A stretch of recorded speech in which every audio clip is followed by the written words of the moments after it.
ketiga, bahwa ibu kalau bercakap langsung makbul. Jangan matikan dia sebelum matanya menengok wanita tunasusila. Tak masuk akal. Orang dia di somah, tempat ibadah kok. Gimana ceritanya matanya bisa jumpa wanita tunasusila? Ternyata skenarionya begitu cantik. Datang wanita tunasusila, menawarkan diri, otomatis nengok dia. Jadi antum, kalau antum melawan sama ibu, dicakapkannya, bilang sama dia, Bu, kalau ibu marah sama aku, kalimatnya ini, tuliskan kalimat. Kalau mau marah, Bu, tuliskan dinding. Jangan panggilnya, kenapa lelaki saya ini macam setan ya Pak Ustadz? Rupanya laki itu dulu waktu mengamuk anak setan. Ibu kalau mengamuk sana anak ibu, yang susah itu bukan cuma anak ibu, bininya ikut susah menghadapi setan. Maka perempuan-perempuan sebelum berlaki, pastikan laki kau itu bukan anak durhaka. Kalau dia pernah melawan ke emaknya, tak akan mencium kebahagiaan, berenang dalam air mata penderitaan. Begitulah hebatnya ibu. Salahnya aja makbul, apalagi betul.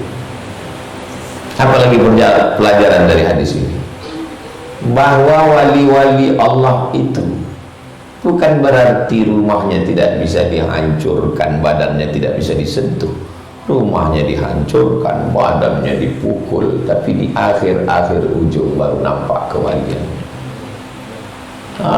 Ustaz Somad itu ejek-ejek bisa, bukan berarti saya nggak wali. Wali murid, wali kelas, wali sami, wali hazib. Lalu kemudian kalau dibalas orang, minta maaf orang itu, maafkan kami Ustaz, kami bangunkan lagi tempatmu dari emas. Enggak usah, cukup dengan tanah saja cukup, dah. Begitulah Allah Subhanahu wa ta'ala menceritakan kepada Nabi Muhammad SAW, wa ma yantiqu 'anil hawa.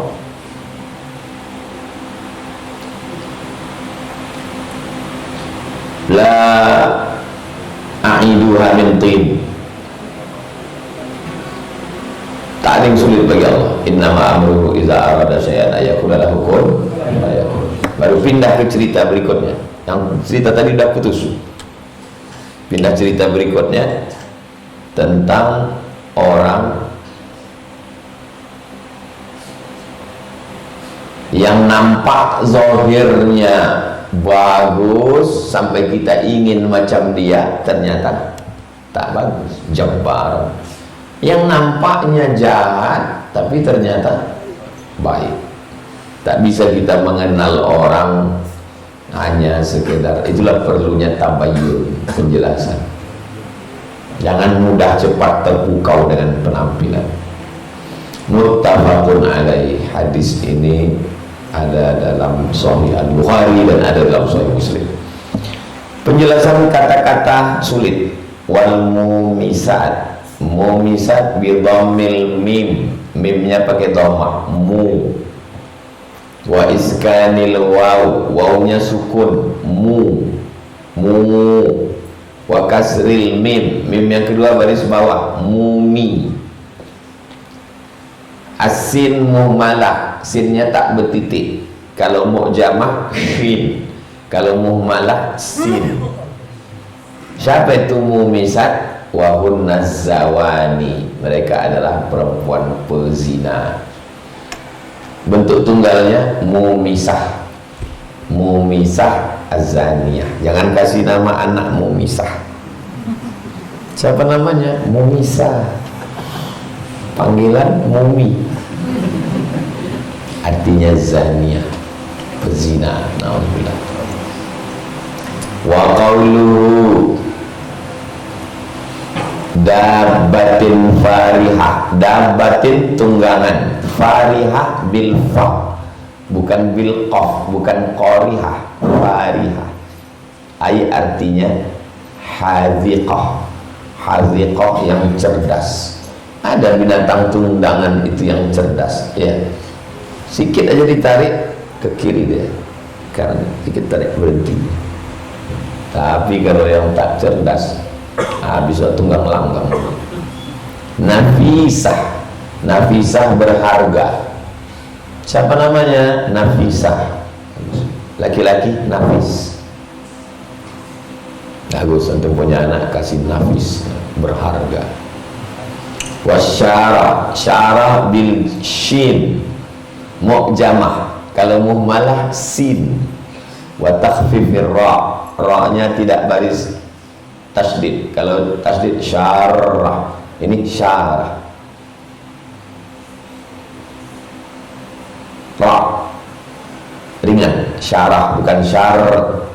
Tasdid ini takhfif.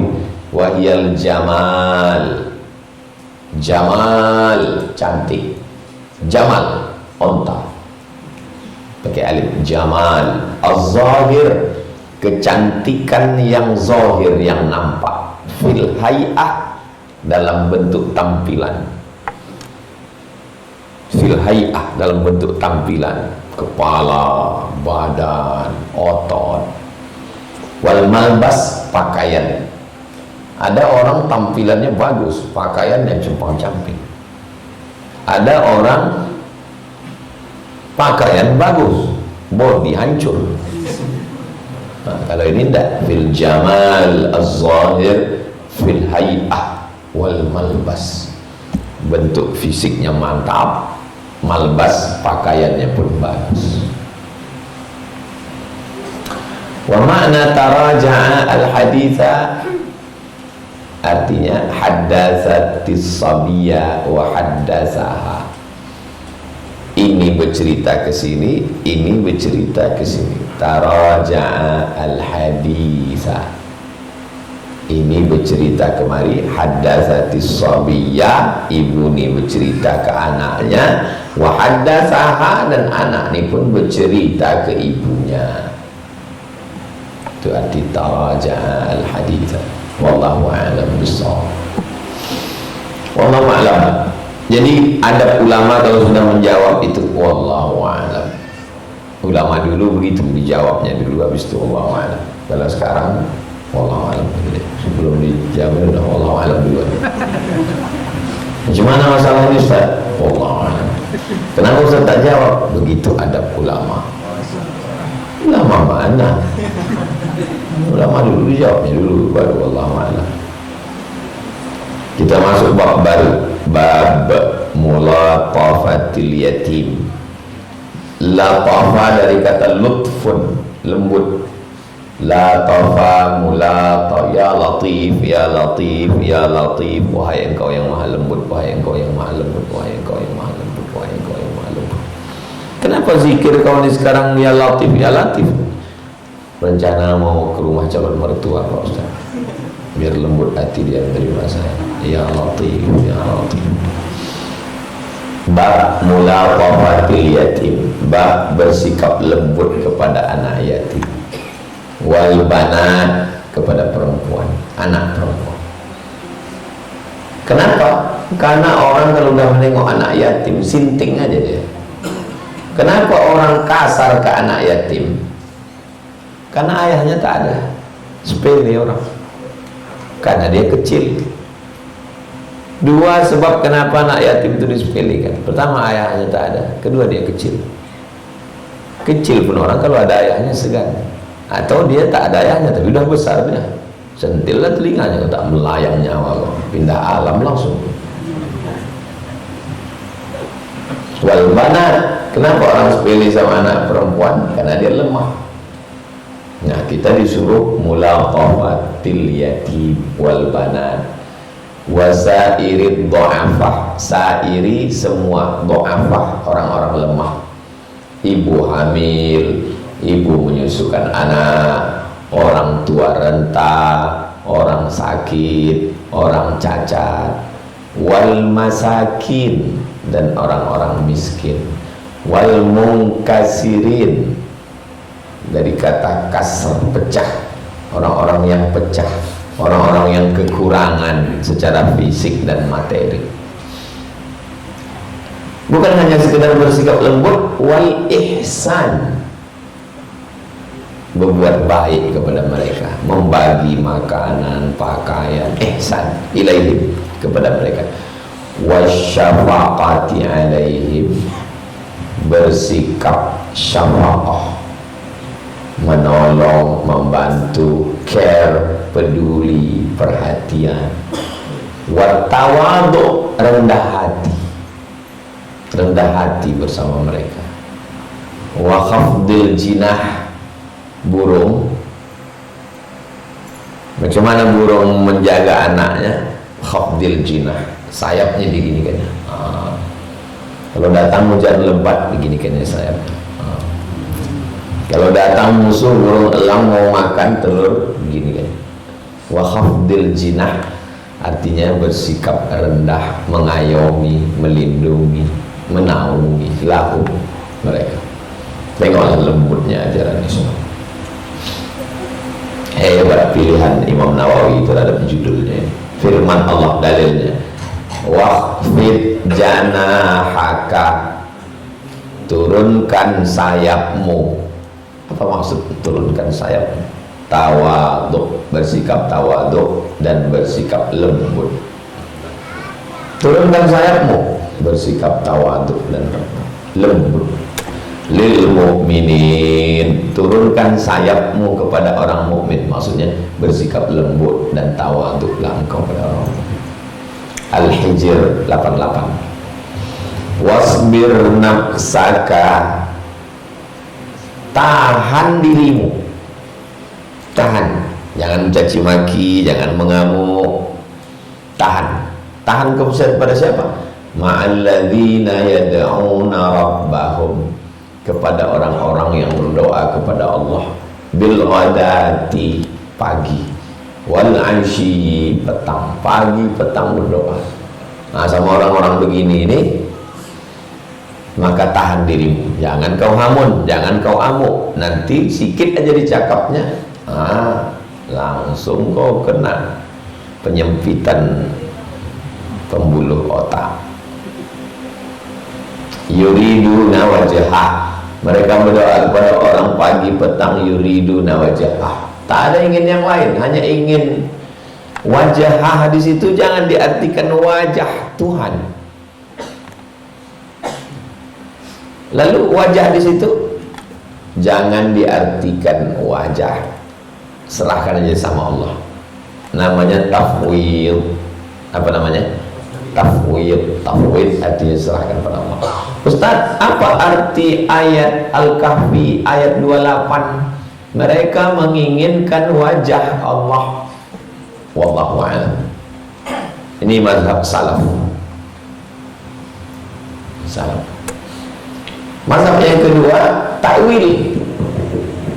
Arti wajah artinya kekuasaan Allah. Mereka berdoa pagi petang, yang mereka inginkan adalah wajah. Ustaz, apa arti wajah di sini?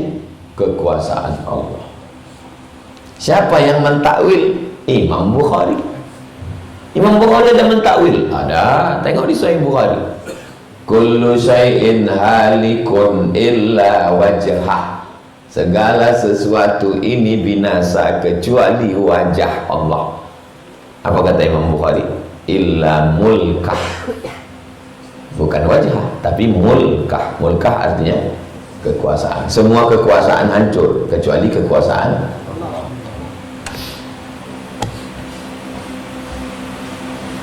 Kalau mazhab salaf itu dua aja, tafwid atau takwil. Kalau salafi, dia mengatakan ada wajah Allah.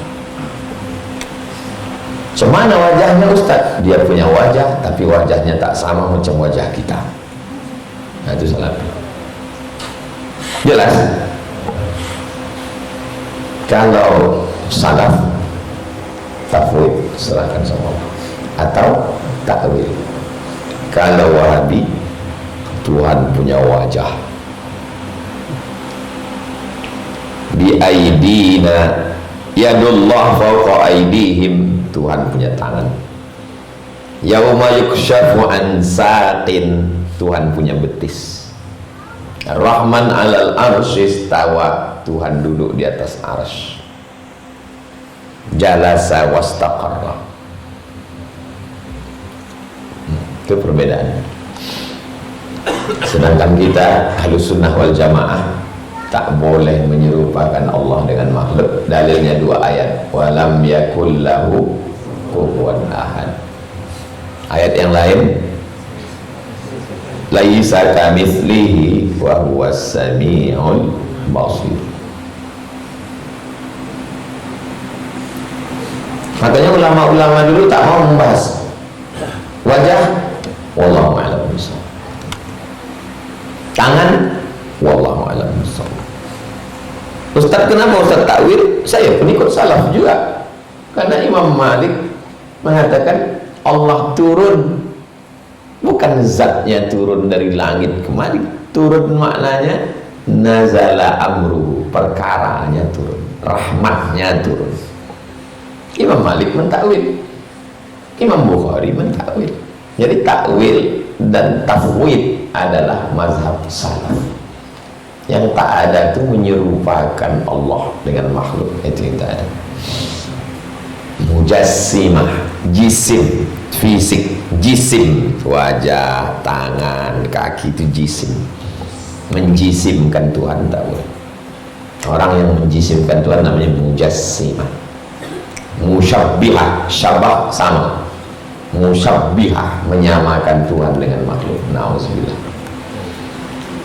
Wala ta'du 'ainaka 'anhum, jangan kau palingkan matamu dari mereka. Asal nengok, nampak orang susah, nampak orang kaya, betul. Asal yang ngasih itu cakap tuh orang kaya, walaupun bohong. Wala ta'du 'ainaka, jangan kau palingkan biji matamu dari mereka. Turidu zinatal hayatid dunya, kamu hanya menginginkan perhiasan hidup dunia. Al-Kahfi 28. Wa qala ta'ala, Allah berfirman, fa ammal yatima fala taqhar, anak yatim jangan kau takhar, jangan kau kuasai hartanya. Kalau anak yatim ini meninggal bapaknya orang kaya almarhum, lalu kau kuasai hartanya, jangan. Wa ammas sa'ila fala tanhar, orang yang bertanya la tanhar, jangan kau bentak. Ustaz, apa arti wajah? Jangan tanya-tanya, serahkan saja sama Allah. Janganlah dibentak, dia mau ngaji. Anak zaman sekarang pagi tidur bangun jam 8, dia mau ngaji, udah alhamdulillah. Tak pernah saya marah sama anak-anak muda. Kalau tabligh akbar di stadion, duduk orang tuh di motor sambil ngerokok, tak pernah saya marah. Dia mau datang, udah alhamdulillah. Karena saya melihat yang lebih mudarat daripada itu. Mau dia datang, udah alhamdulillah. Padahal awalnya dia mau pacaran, tengoknya ada pengajian, berhenti deh. Nah, habis itu baru dia pergi. Tuhan sembilan. Berikutnya, ara'aita, apakah kau tidak menengok? Ara'aita, apakah kau tak menengok? Alladzi yukadzibu biddin, orang yang mendustakan agama. Fadzalikal ladzi yad'ul yatim, orang yang yad'u, menolak anak yatim. Tolaknya itu. Wala yahuddu ala ta'amil miskin, tidak memberikan motivasi, semangat untuk ngasih makan orang miskin. Al-Ma'un 1-3.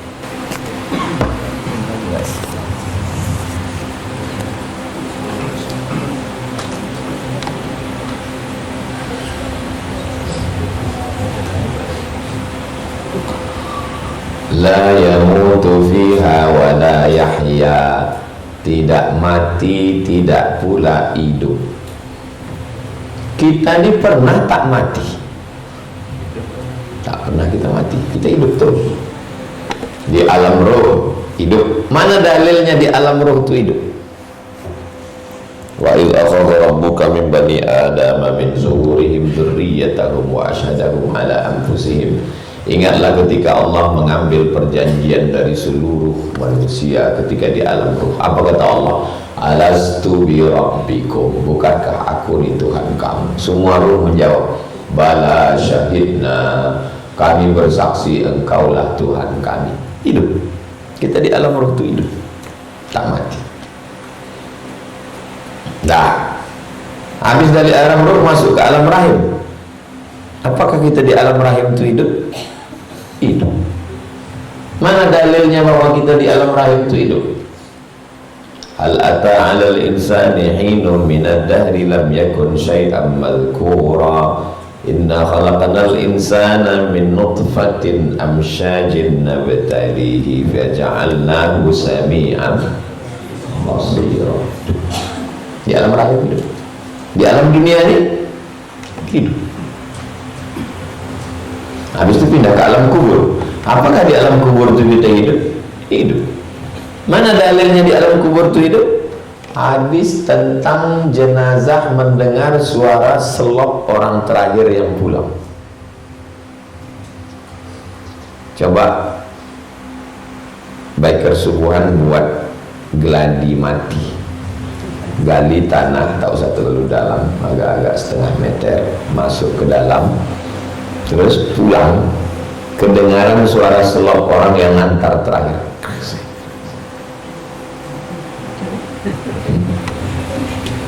Kalau mendengar hidup atau mati? Hidup. Mana dalil bahwa orang yang dikubur itu hidup?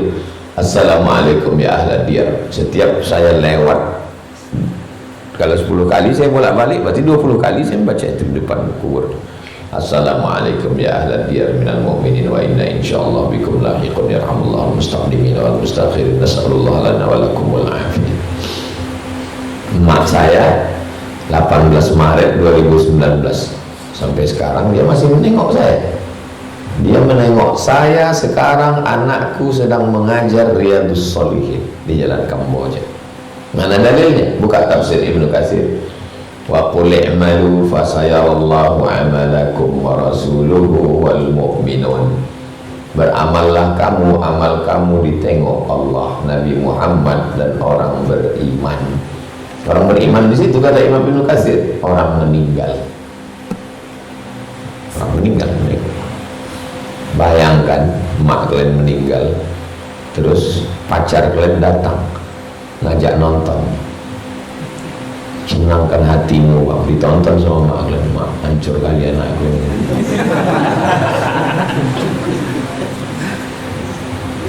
Lalu apa makna la yamutu fiha?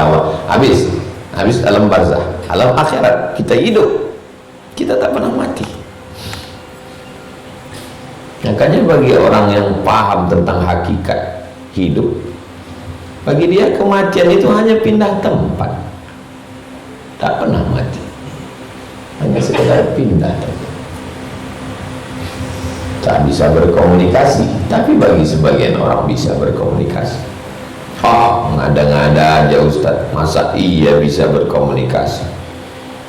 Nabi Muhammad SAW sholat di Masjidil Aqsa, makmumnya Nabi Ibrahim, Nabi Musa.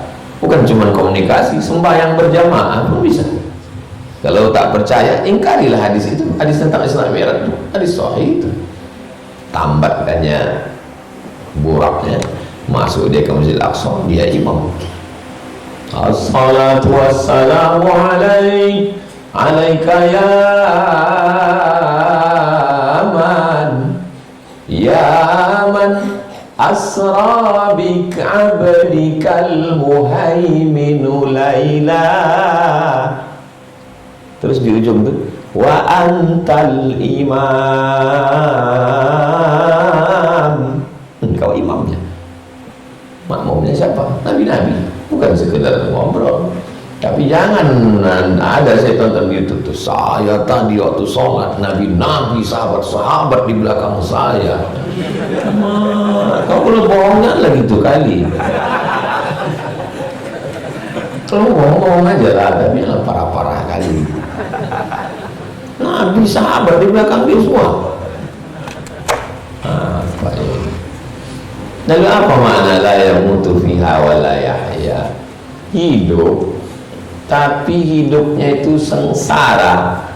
Kullama nadijat juluduhum, ketika kulitnya itu masak kulitnya, nadijat masak. Badalna juludan ghairaha, kami ganti dengan kulit yang baru. Masak kulitnya, ganti dengan kulit yang baru. Liyazuqul azab, supaya mereka merasakan sakitnya azab. Ayat ini dibaca oleh orang Amerika, dibelinya Quran terjemah, dibaca terjemahnya. Setiap kali kulitnya gosong, diganti kulit yang baru. Ini kejam kali Tuhan orang Islam ini kan. Nggak jadi ini masuk Islam gara-gara ayat ini. Sadis Tuhan kalian itu, seram Tuhan kalian itu, menakutkan Tuhan kalian. Terjadi Israel menyerang Palestina, beritanya kan diekspos. Diingat dia ayat itu, gara-gara ayat itu masuk Islam dia. Memang Tuhan yang beginilah yang cocok, kata dia. Tuhan yang beginilah yang cocok untuk. Ternyata memang ada orang-orang yang mesti diazab. Saya posting videonya di Instagram. Waktu saya tonton, saya suruh tim download, reload ulang di Instagram. Satu ayat membuat orang tak jadi masuk Islam, ayat yang sama membuat dia masuk Islam. Memang Tuhan yang beginilah yang perlu menghadapi orang Yahudi, kata dia. Adapun Tuhan-Tuhan yang ya udahlah, maafkan aja, itu Tuhan leto itu, kata dia. Cocok itu, kata dia. Kata dia, bukan kata saya. Jadi orang kalau sudah masak kulitnya, ganti kulit yang baru, diletakkan batu kerikilnya di atas tapak kaki, mendidih otak di kepala, la yamutu fiha wala yahya. Kalau mati enak. Orang-orang yang bunuh diri itu kan dianggapnya mati selesai kan. Ambil ini mati selesai. Enggak selesai. Kau pikir mati selesai? Mati itu maksudnya hanya sekedar jasadnya mati, rohnya tidak mati.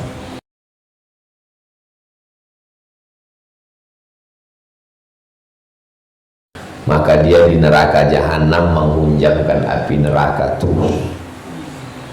Orang diterjun dari gunung lantai tinggi ke bawah, maka dia akan terus turun dari api neraka, masuk naik lagi, masuk lagi, naik lagi. Orang yang minum racun, maka dia terus menuangkan bara api neraka terus berulang-ulang. Orang kalau memahami hakikat mati dan hidup, hidup dan mati,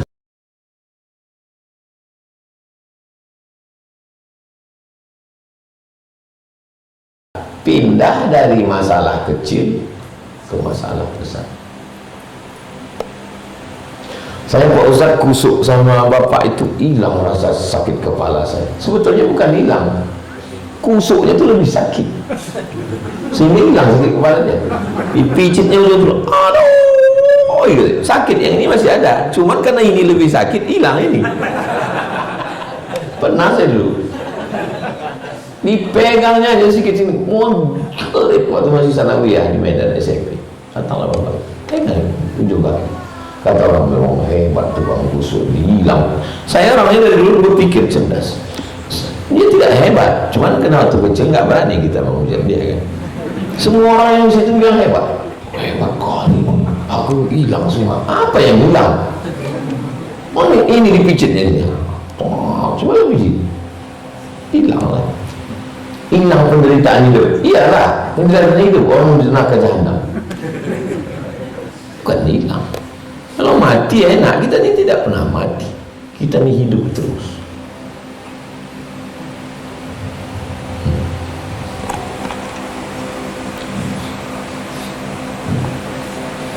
Apa tujuannya? Supaya kita sadar bahwa kita tidak pernah mati.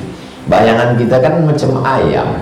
Ayam itu udah dipotong, ada kambing ditabrak mobil di jalan, terus patah kakinya 4. Kan kasihan kita, daripada kambing ini menderita, kan selesai. Manusia tak begitu. Manusia dia tidak mati, kambing selesai penderitaannya. Kalau manusia tidak. Telepon dulu sama, Assalamualaikum Ustaz. Waalaikumsalam. Ini ada pula kambing yang ditabrak, kakinya 4 hancur. Potong ya Ustaz ya, kasihan. Potonglah.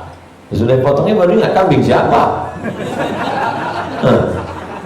Dia pun mendesak kita, kita pun terdesak. Cepat kita putuskan. Rupanya kambing, entah kambing siapa.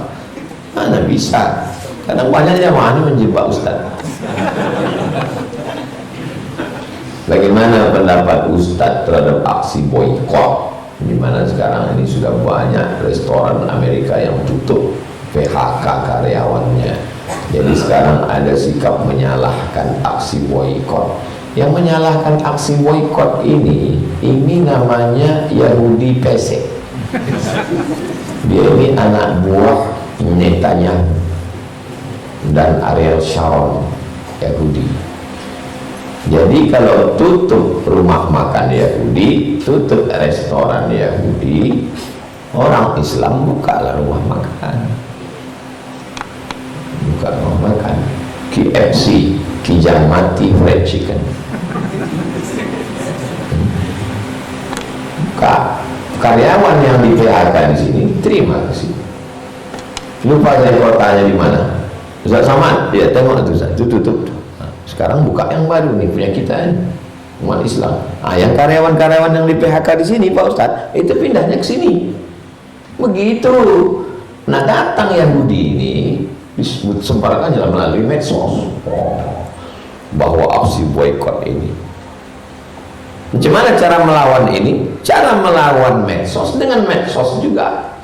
Makanya mesti diperbanyak orang yang pakai medsos, serentak medsos turun. Bahwa aksi boykot menutup usaha Yahudi, membuka usaha baru umat Islam. Tutup ayam panggang sini, ayam bakar, buka ayam sini, tutup sini, karyawannya pindah sini. Sama-sama ayamnya, apa beda? Sama-sama ayam berselimut. Apa beda ayam sini sama ayam sini? Kalau ayam sini duitnya untuk sini, kalau ayam sini franchise sekian persen store ke sana untuk membeli peluru menembak saudara kita. Sama-sama kopinya, sama-sama pahit. Apa bedanya? Tutup kopi sini, buka kopi sini, karyawannya pindahkan ke sini. Sederhana kan? Lalu yang membuat jelimet ribet itu mana? Ini si Yahudi. Kenapa kita mau?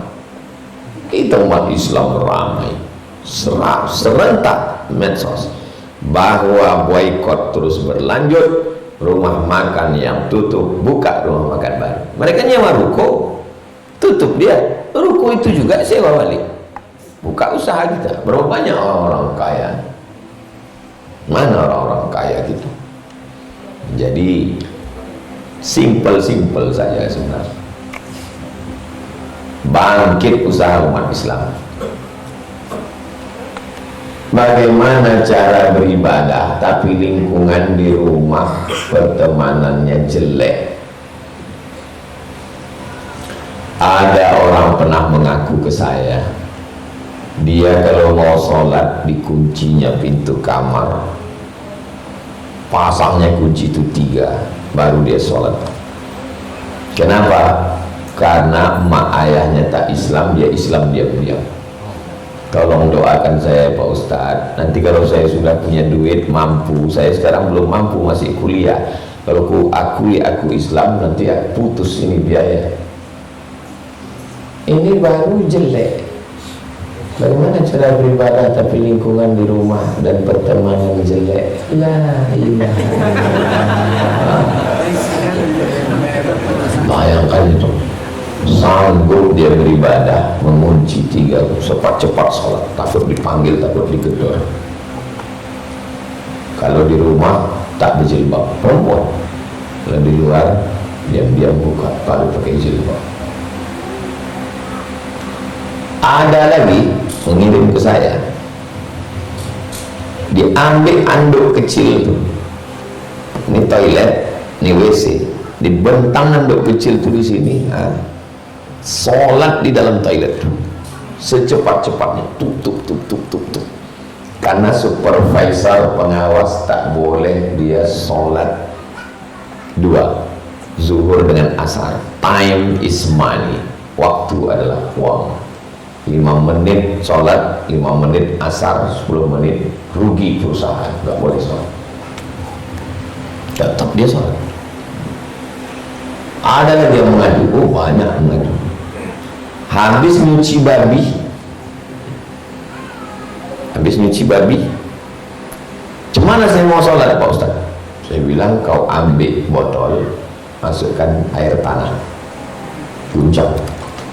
Nanti kau habis nyuci babi, kau siramkan ke tanganmu bekas babi itu, sekali pakai air tanah, 6 kali pakai air biasa, baru kau berwudu. Habis itu kau sholat. Habis sholat kau basuh babi itu balik. Nanti pulang ke rumah kau bawa, kau cuci lagi. Begitu tiap hari. Susah orang kita ini cari makan.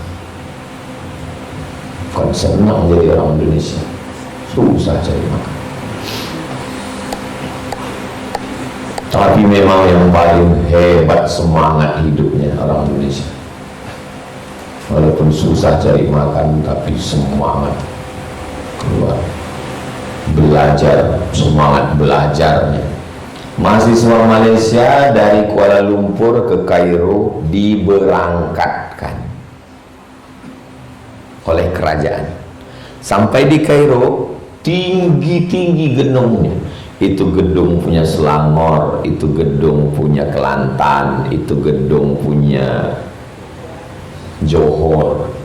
Satu apartemen itu punya kerajaan. Dikasih beasiswa, dikasih zakat.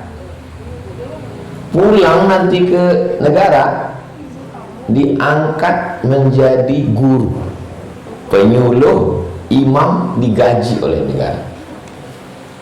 Saya berangkat sendiri, sampai di Mesir nyari rumah sendiri, menyewa, pulang sendiri, mencari kerja sendiri. Sama, seumur seangkatan. Pulang kemarin jumpa, dia masih FA. Saya udah profesor 3 kali. Rupanya kita ini kalau makin ditekan, makin dipencet. Kenapa orang Minangkabau paling banyak sukses di seluruh penjuru? Karena dia tak punya kamar di rumah. Dia mesti di surau.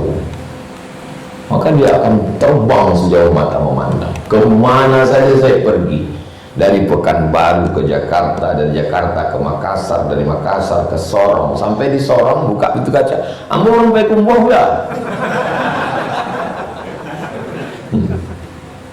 Sampai ke Sydney, sholat saya di Sydney, Australia. Datang mau sebelah, ambil orang awak, bini yang bawa orang Bangkinang. Kawan saya salah satu alumni sekarang jadi imam dan khatib di Australia. Ada surau Minangkabau di Australia. Kenapa? Karena manusia ini terus bergerak macam per, dia semakin ditekan semakin kuat loncatan, semakin kuat tekanan hidup itu. Tapi kalau tekanannya tidak kuat, nyantai ya. Kenapa Ustadz S1, S2, S3, Profesor? Karena kuat tekanan hidup. Semakin kuat tekanan hidup itu, makin semangat. Ada kawan saya Pak Ustadz makin kuat mati dia.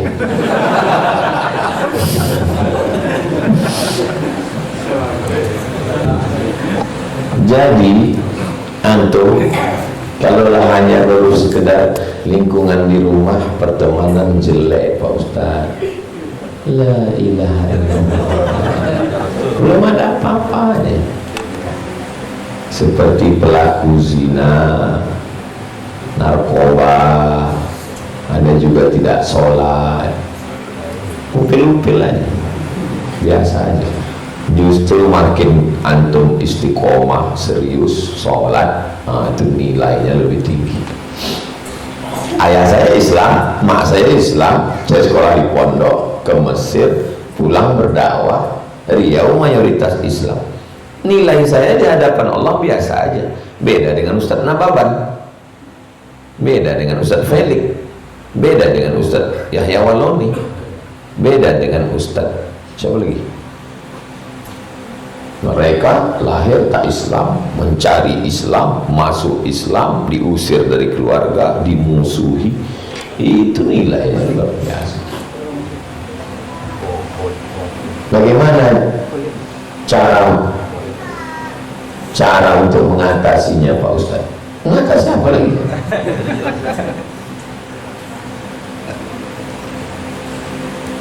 Pokoknya semakin kuat tekanan, semakin kuat kita melawan.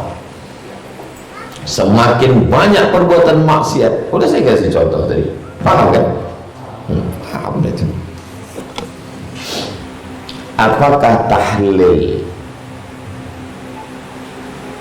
tahlil la ilaha illallah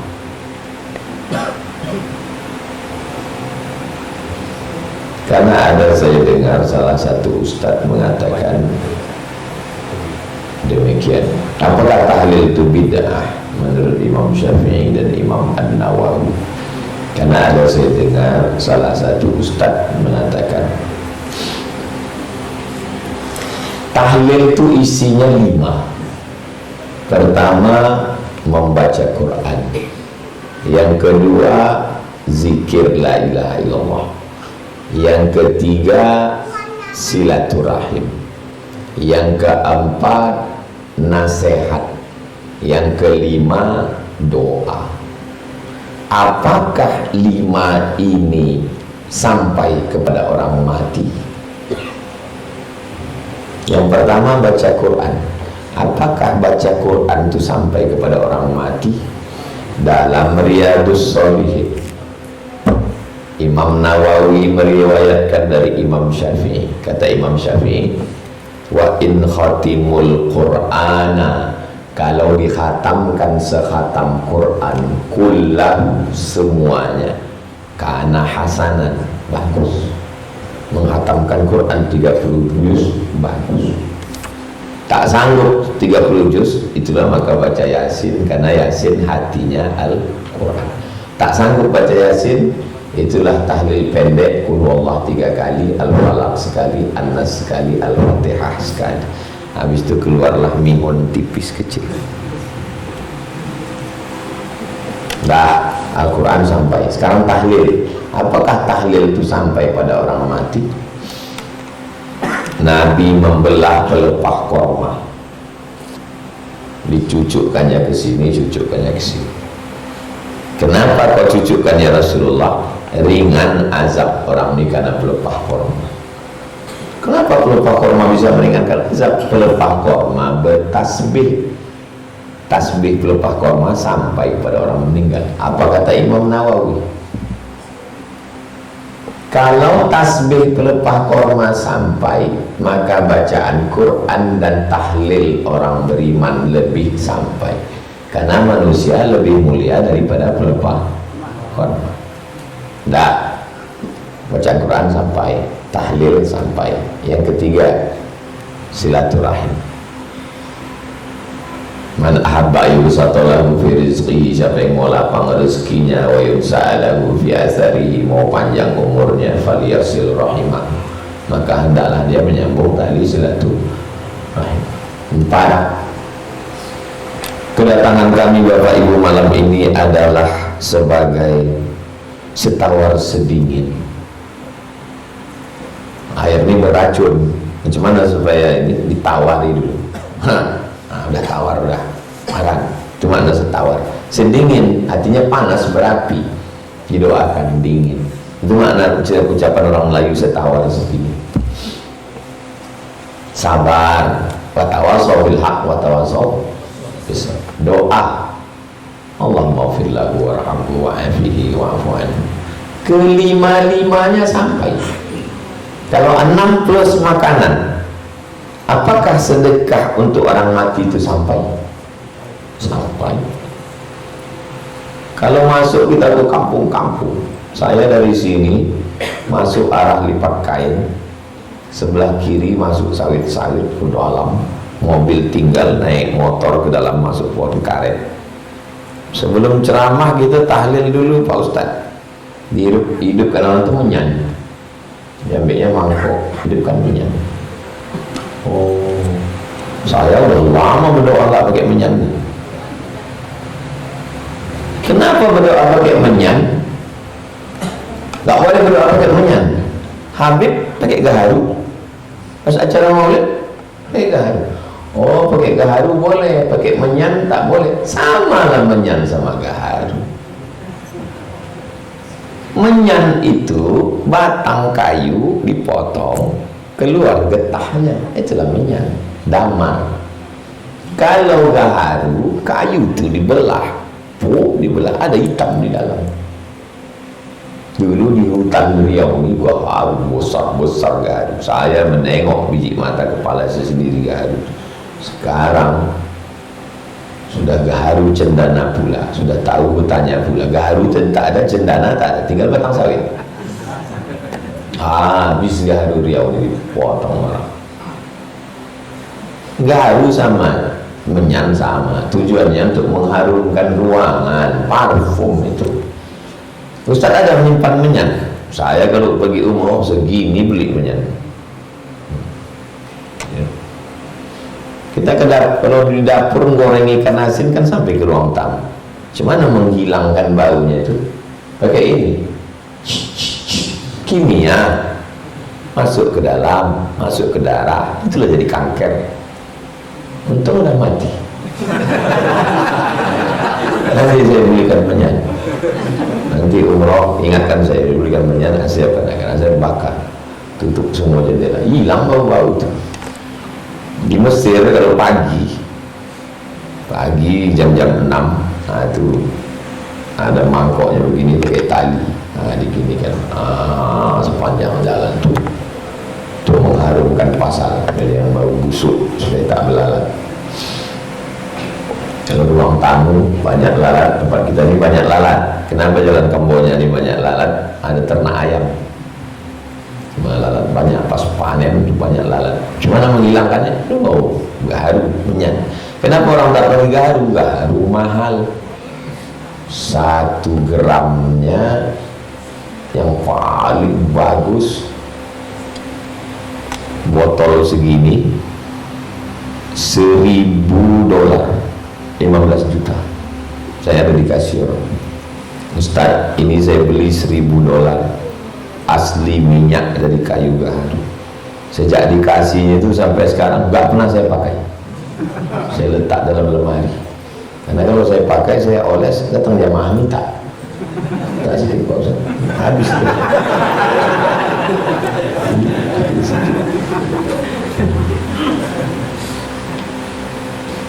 Botol ini. Jadi semua itu untuk harum ruangan. Makanan sedekah sampai. Ya Rasulullah, umi matak emak saya sampai. Ayu sedekah itu afdal, apa sedekah yang paling afdal? Suqyal ma, sedekah air minum. Sejak emak saya meninggal, ayah saya meninggal, sampai sekarang tidak putus tiap bulan membagi 300 paket sembako. Isinya beras, gula, minyak, sarden, roti, kue-kue, bungkus. 300 paket sampai sekarang. Jadi siapa yang membid'ahkan 7 hari, 100 hari, buatlah 3 tahun.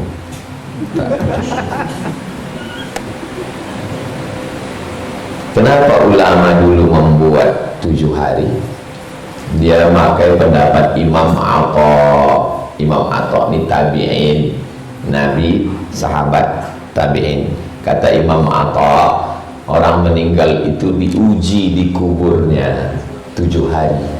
Dianjurkan keluarganya bersedekah 7 hari. Pendapat Imam Atta. Muak saya menyampaikannya Pak Ustaz, orang itu tak muak membid'ahkan. Kenapa kita muak menjelaskan? Saya tak akan pernah muak menjelaskan. Kuncinya kan dua aja. Kalau capek kita, menang dia. Capek dia, menang kita. Maulid itu kan begitu. Bid'ah, bid'ah, bid'ah. Saya bilang, Habib, kita buat maulid 40. Kalau tetap juga dia bilang bid'ah, kita pakai maulid Aceh. Aceh maulid 90. 3 bulan. Capek dia, menang kita. Capek kita, menang dia. Saya alhamdulillah baterai masih full lagi. Asal di bid'ah katanya saya bantai, bilangnya bantai. Lama-lama capek dia. Melawan soal ini capek kita. Menang. Kalau kalian capek, menang dia. Gitu aja hidup ini. Susah ribet-ribet kali.